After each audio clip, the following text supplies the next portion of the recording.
बिस्मिल्लाहिर्रहमानिर्रहीम। अस्सलाम वालेकुम नाज़रीन।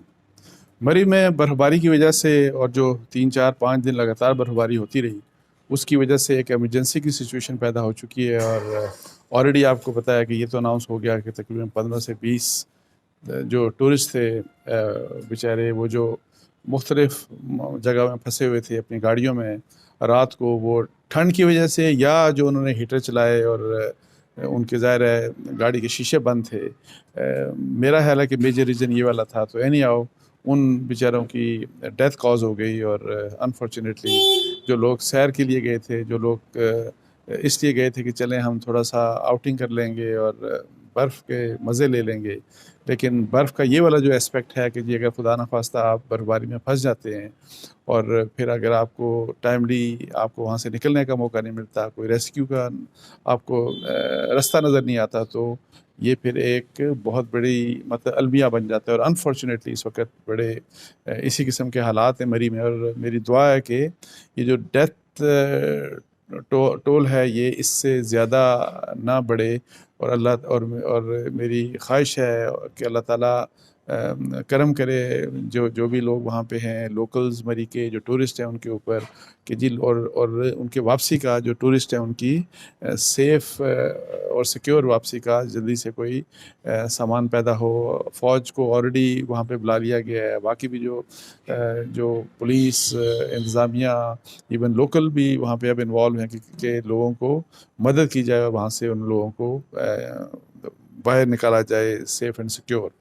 अच्छा, इसके ऊपर मैं आपको बताऊं कि मेरा चूँकि ताल्लुक़ मरी से है और भूरबंद का इलाका है, उसके साथ अलियोट एक गाँव है और मेरा वहाँ पे हमारा ताल्लुक़ है। और इस दफ़ा मतलब ये हुआ कि 6 7 दिन तकरीबन लगातार बर्फ़बारी होती रही, तो जिसकी वजह से ये और लोगों का रश बहुत ज़्यादा बढ़ गया और इतना ज़्यादा टूरिस्ट चला गया, इतनी ज़्यादा गाड़ियाँ चली गई कि जिसकी वजह से मतलब है कि रोड्स ब्लॉक हो गई। और फिर आपको पता है कि बर्फ़बारी जब हो जाती है और फिर आप मशीन्स आपके पास बर्फ़ साफ़ करने वाली उतनी नहीं होती हैं, और अगर हों भी तो जब आपकी ऊपर रोड के ऊपर फंसी होती हैं तो वो सफाई वैसे भी नहीं हो सकती मशीन्स के साथ। तो ये मल्टीपल रीज़न्स थे कि जिसकी वजह से ये सारा क्राइसिस की सी सिचुएशन पैदा हुई। और इसमें ज़िम्मेदारी ज़ाहिर है बहुत से लोगों की है। इसमें अगर हुकूमत की ज़िम्मेदारी है, इंतज़ामिया की ज़िम्मेदारी है एक तरफ, तो वहाँ पे जो लोग यहाँ से जाते हैं, जो टूरिज़्म के लिए जाते हैं, उनकी भी एक रिस्पॉन्सिबिलिटी है। अच्छा, तो और हुकूमत की क्या रिस्पॉन्सिबिलिटी हो सकती है, वो ये है कि जी आप लाखों लोग जा रहे हैं और जब आपको पता है कि इतनी बड़ी तादाद को कैटर ही नहीं कर सकता मरी। अनफॉर्चुनेटली मरी बहुत ज़बरदस्त इलाका है टूरिज़्म के लिए, बेशक गर्मियाँ हों या सर्दियाँ। लेकिन मैं आपको बता दूँ कि वहाँ पे जो टूरिज़्म के लिए जो इंतज़ामात हैं वो नाकाफ़ी होते हैं। होटल इतने मतलब है कि नहीं है कि आप लाखों गाड़ियाँ चली जाएँ तो वो लोग कहाँ पे जाएँगे। अगर इवन रोड्स साफ़ भी हों तो लोग कहाँ पे जाएँगे। और पहली तो बात ये है कि रोड्स ही इतनी 1 लाख से ऊपर गाड़ी को तो वहाँ की रोड्स ही बर्दाश्त नहीं कर सकती। इतना रश वैसे ही रश हो जाएगा। और बर्फ़बारी के दौरान आपको पता है कि जी इवन जब बर्फ़ साफ़ भी की जाती है तो वहाँ नमक डाला जाता है बेसिकली, ताकि वहाँ पे जो आइस जिसको हमारे मरी में कोरा बोलते हैं, आइस की जो लेयर होती है, ताकि वो लेयर साफ़ हो। और अगर वो आइस की लेयर है तो वो तो और ख़तरनाक हो जाती है आम गाड़ियों के लिए। जब तक कि जिन गाड़ियों में चेन्स लगाओ, इवन जीप्स जो हैं वो वहाँ पे कामयाब नहीं होती अनलेस कि चेन्स लगी हों आपके टायर्स के ऊपर। और यहाँ पे हमारी पुरानी गाड़ियाँ भी जा रही होती हैं, आम किस्म की गाड़ी, पुरानी क्या नई गाड़ी भी अगर हो, आम गाड़ियाँ जो हो, तो जो 4x4 नहीं होती, जिनके साथ चेन्स नहीं होती, 4x4 का जो जीपें हैं चलें वो फिर भी किसी हद तक गुजारा कर लेंगी, आल्दो मुकम्मल कंट्रोल उनका भी नहीं हो सकता। जब आप स्लिप होना शुरू हो जाएं तो वो फिर 4x4 भी हो तो वो कंट्रोल नहीं होती। लेकिन एनी हाउ ये जो नॉर्मल गाड़ियाँ हैं, नई गाड़ियाँ भी हों, ये तो बिल्कुल बर्फ़ानी इलाके के लिए, जहाँ पे मैं जिस किस्म की मैं आपको कह रहा हूँ, चूँकि पहाड़ी इलाका है या तो स्ट्रेट रोड्स हों तो वहाँ फिसलन ये है कि जी आप कम से कम खुद से नहीं फिसलते।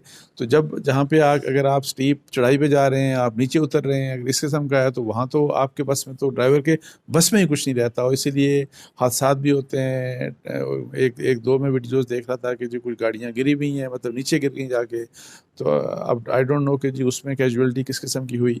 तो एक तो अच्छा, फिर ये है कि बहुत से लोग, मैं आपको ये बताऊं, अनफॉर्चुनेटली जाते हैं, तो फ़र्ज़ करें आप पिंडी इस्लामाबाद से या जहाँ से भी आ रहे हैं, आप जब जा रहे हैं तो आपका अगर पेट्रोल का टैंक फुल नहीं है तो ये बड़ी ख़तरनाक बात है, बिकॉज़ रास्ते में वहाँ पे पेट्रोल फिलिंग स्टेशंस कम हैं, और अगर आप इस तरह से वहाँ पे चले जाते हैं तो ये आप रिस्क कर रहे हैं अपनी लाइव्स को। और क्योंकि अगर आप बर्फ़बारी में फंस गए हैं, तो मैं आपको बताऊं कि बर्फ़बारी में फंसना बड़ा ख़तरनाक काम है। आपको वैसे आप जाते हैं, हमारा चूँकि इलाका है, हम वहाँ पे जाते रहते हैं, हमारा घर भी वहाँ पे है, और अभी वहाँ पे भी बल्कि हमारे मैं जो आपको बता रहा हूँ भूरबन अलियोट घर है, वहाँ पे कोई तकरीबन 2.5 फुट की कम से कम बर्फ़ पड़ चुकी है। और अभी भी आज मेरी बात हुई वहाँ पे, हमारे जो केयर टेकर हैं वो बता रहे थे कि अभी भी वहाँ बर्फ़बारी जारी है। सो वैसे ही आप रिस्ट्रिक्ट हो जाते हैं, लोकल्स भी, मोस्ट ऑफ द लोकल जो हैं वो अपने घरों तक रिस्ट्रिक्ट हो जाते हैं, और वो भी अपने घरों के उस कमरे में महदूद होते हैं जहाँ पे उन्होंने अंगीठी लगाई होती है, अंगीठी लकड़ी वाली अंगीठी, जिससे वो मतलब है कि ज़ाहिर है वो आग और हीट जनरेट हो रही होती है। तो इसलिए मैं ये कह रहा हूँ कि जब अगर आप गाड़ी में फंस गए, मरी के अंदर गाड़ियों में फंस गए, तो उससे ये काफ़ी मुश्किल काम होता है, बिकॉज़ फिर निकलना, और निकल के लिए किसकी मदद आप लेने जाएंगे। और मैं आपको बताऊं कि दूर दूर तक कितने इंतज़ामिया के कितने लोग होंगे, पुलिस के कितने लोग होंगे। और अभी तो चलें मिलिट्री मूव हो गई, और फिर चूँकि एक एमरजेंसी की सी हालात हैं, और फिर लोकल्स को भी इनकरेज किया जा रहा है कि आप लोगों की आके मदद करें। लेकिन ये सारा काम एक बड़ा टफ जॉब है इस वक्त जो हो रही है, और आम हालात में तो ये मज़ीद टफ हो जाता है। और फिर सबसे ज़्यादा रिस्क उन्हीं लोगों के लिए होता है जो बगैर तैयारी के वहाँ पे चले जाते हैं, और फिर मतलब है कि ना आपकी गाड़ी में पूरा पेट्रोल है, और इसी लिहाज से क्लोथिंग आपकी अच्छी नहीं होती, वार्म क्लोथिंग होनी चाहिए। और मैं आपको बताऊं कि अगर खुदा ना खास्ता आप फंस जाते हैं और आपकी क्लोथिंग अच्छी है, वार्म क्लोथिंग है, आपकी अच्छी क्लोथिंग है, तो उस ठंड से इंसान को कोई 1-2 दिन ऐसे नहीं है कि खुदा ना खास्ता कि कुछ हो सकता है। यानी कि कम से कम आपको अपनी तदाबीर तो जो जो केयर करनी चाहिए, जो एहतियाती तदाबीर हैं वो पूरी लेनी चाहिए। अच्छा, इसमें ऊपर से अलमिया ये मेरी, अच्छा, इंतज़ामिया के लोगों से भी बात हुई, पुलिस के भी ऑफिसर से बात हुई, और अलमिया ये है कि एक तो है ये है कि जब आए 1 लाख 1.25 लाख लोग, और फिर वो हमारे इंफॉर्मेशन मिनिस्टर फवाद चौधरी साहब कह रहे हैं, कल परसों ने ट्वीट किया था कि ये देखें कितना बड़ा मतलब है कि टूरिज़्म की हम पीक तक पहुंच गए हैं कि 1 लाख से ज़्यादा गाड़ी चली गई, और लेकिन मैनेज नहीं अब वहाँ पे हो रहा, और गाड़ियाँ मज़ीद जाती जा रही हैं। और फिर उसके बाद आके तो उन्होंने कहा कि नहीं, अब नहीं गाड़ियाँ जा सकती। ये काम मेरा ख्याल है देखें पहले होना चाहिए था। एक तो एडमिनिस्ट्रेटिव ज़ाहिर है लैप्सेस डेफिनेटली होंगे कि जी किस स्टेज के ऊपर आपको रोकना चाहिए मज़ीद, कि यहाँ से पिंडी इस्लामाबाद से लोग मज़ीद अप्रोच ना करें मरी की तरफ। वो एक लेट फैसला हुआ जिसकी वजह से ज़ाहिर है कि, और फिर उसके बाद अनफॉर्चुनेटली हमारे लोग नहीं सुनते। और एक तो ये कि बर्फ़बारी में बड़ी बदतमीज़ियाँ भी होती हैं, जो लोग यहाँ पे चले जाते हैं वो रोड ब्लॉक कर देते हैं, वो ट्रैफिक इस तरह गाड़ियाँ चलाते हैं कि मतलब कि गाड़ियों की जो स्मूथ ट्रैफिक है वो इंश्योर नहीं हो सकती, जिसकी वजह से सबके लिए मुसीबत हो जाती है। अनफॉर्चुनेटली ये मसला फिर ऊपर से, आज मैं आपको बता दूं कि इन डेथ्स के बावजूद मुझे एक बता रहे थे, एक इंतज़ामिया का अफसर बता रहा था कि तकरीबन 3-4 हज़ार गाड़ियाँ पिंडी इस्लामाबाद की, यानी कि इस रीजन में रुकी हुई हैं कि हमने मरी जाना है। अब देखें वहाँ पे ऑलरेडी कितनी बड़ी मुसीबत है, मरी में कितने बुरे हालात हैं लोगों के लिए, और आप ये कह रहे हैं कि हम मज़ीद वहाँ पे जाएंगे। तो ये डिफरेंट एस्पेक्ट थे। और एक और एस्पेक्ट ये कि जी लोकल्स का जो मसला है वहाँ पे, मैं आपको बताऊँ कि उनका भी बड़ा सीवियर प्रॉब्लम हो जाता है कि अभी तो मेन जो रोड्स हैं वो नहीं खुली हुई, तो जो गांव की सड़कें हैं, जो लिंक रोड्स हैं, उनका तो आप भूल ही जाएंगे वो कब तक खुलेंगी।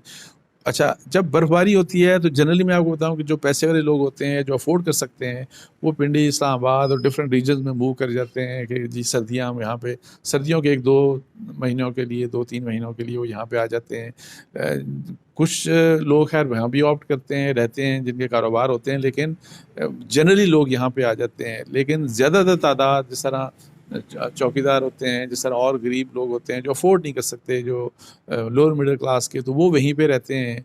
और उनके लिए मैं आपको बताऊं कि जो बर्फबारी के जो इस किस्म के हालात होते हैं तो जनरली वो कन्फाइंड होते हैं अपने घर के अंदर ही, वो घर से बाहर नहीं निकलते जनरली।